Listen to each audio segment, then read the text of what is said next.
just keep going by the beat of your own drum. You have something inside of you that makes you different than everybody else. And if you've got an idea, you have to go for it because this is it.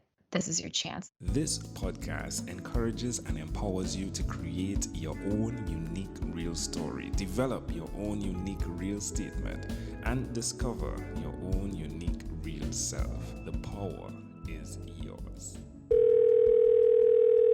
Good afternoon, Veronica Kirin. Previously, episode 424 of the 12-Minute Convos podcast. Luckily, I got to meet Veronica on July 5th, 2018. It's been just 2 years, 8 months, 20 days, 4 hours, and 15 minutes since we last recorded on the podcast. With everything that comes in these next years with new technology and new evolution, don't forget to question it.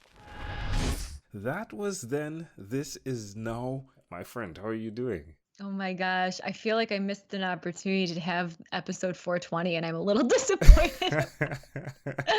I am wonderful. How are you? I'm as excellent as can be. Thanks for asking. The last time we connected, let me see. So I have 2 points of references, which is the podcast conversation and then getting to meet you in your beautiful home and having a conversation there with you as well. Such a grand opportunity. I think it speaks masses to who you are and what you've attracted, you being that person that journeyed across the US as well to meet other individuals to carry on a project that I think is absolutely amazing. Without me talking further, let me ask you, what's the update? How are things going?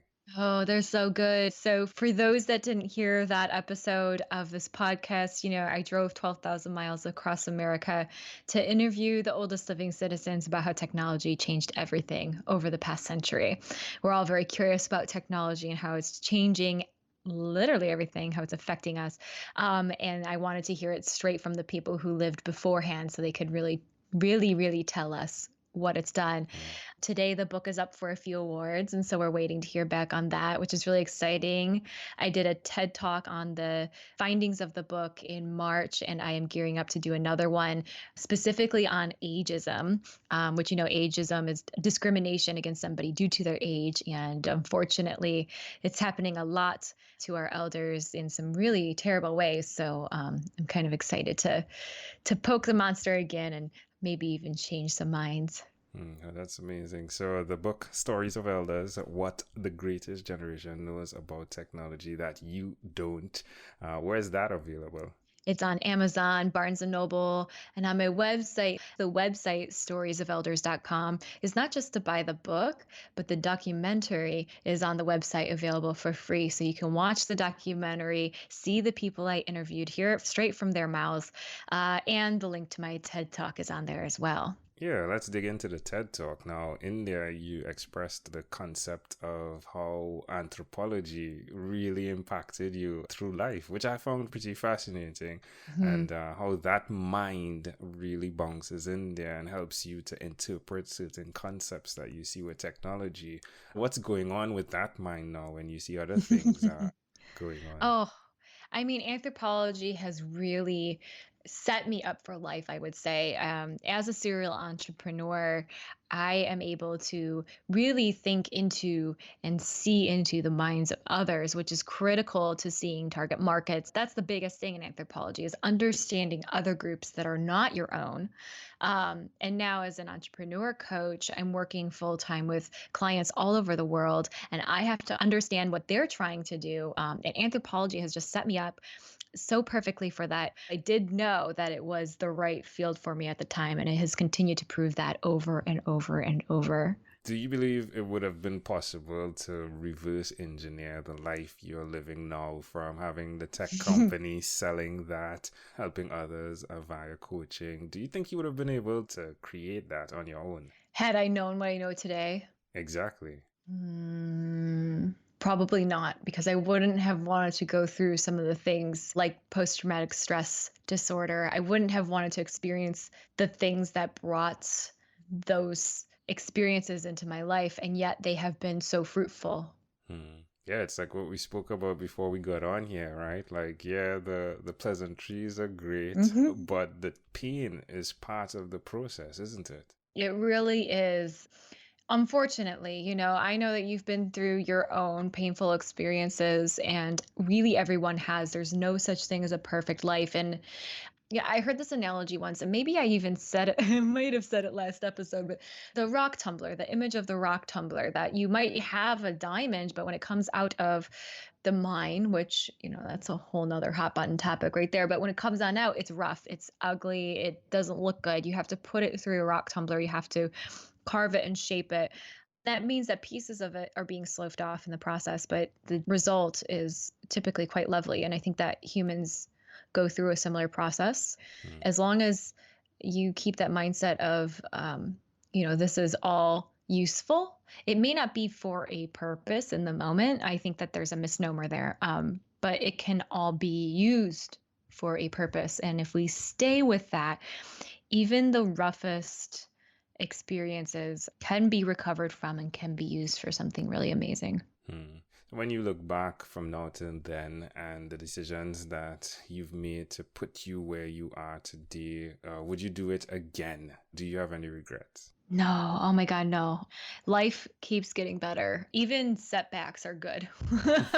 I sometimes look back and wish that, certain things had come through in childhood, or, maybe some of the pain, like we talked about, wasn't there, but it has all been so useful and so important. And today is just fantastic. Every day is always just on an upward trajectory. I don't want to say better than the last, because that's not always true, but I'm on an upward trajectory, and this is really an amazing experience. Now, one of the things that I kept missing when I had conversations with you is what was your favorite song at 12 years old? At 12 years old? Yeah. I struggle with this question because at 13, I discovered my favorite band, which is U2. But at 12, I think I was probably still very into Celine Dion. And I still think she's phenomenal. I'm going to go see her next year. She's on tour now. And I'm excited because I've never seen her live before. So it was probably something like That's the Way It Is by Celine Dion. I would bet, because it's kind of like a happy ditty, but it's also, like you just kind of have to roll with the punches. Like that's a little bit of the message, which funnily enough, that's what we were just talking. I think that. Yeah, like I would sing it, but it's Celine, but it's in my head playing. Yeah, it's definitely, because that's the way it is. Yeah. That's the way it is. There we go. Yeah. I even got the opportunity to hear you play your guitar and sing as well, which is super cool. You're such an amazing individual. It was so great to have you at my house. Like, that's such a treat because, you and I met, I believe, through JC Preston, who's my podcast co-host on the Angles of Latitude podcast. And I've never met him in person, and he only lives like 100 miles away.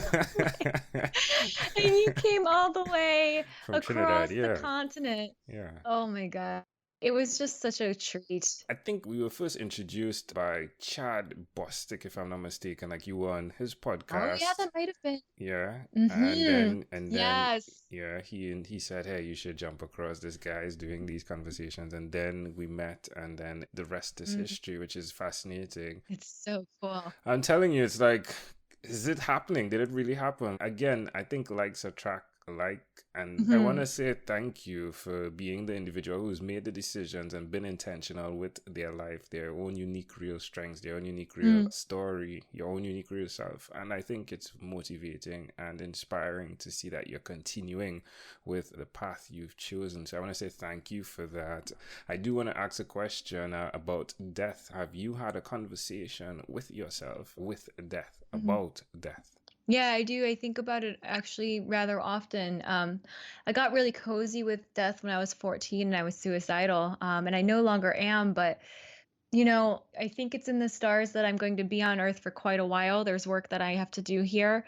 But I do wonder, what is it? What is it like? What happens after, if anything? How do I want to be buried? What do I want people to experience upon my death? I think it's actually kind of an important part to the work that I'm doing. I teach people to build their empires, create not just a business, but a series of offerings that can change the world for the better. And I think that leaving a legacy and exiting this world, it may not always be as planned, but to have something involved, something written out, I think is a really important part of the legacy building process. So yeah, I've thought about it, and it's an interesting topic to kind of mull over. Yeah. Well, how do you feel about it? No, I love the fact that you asked about it. Yeah, I'm embracing it. I embrace the fact that the end supports the beginning. Mm-hmm.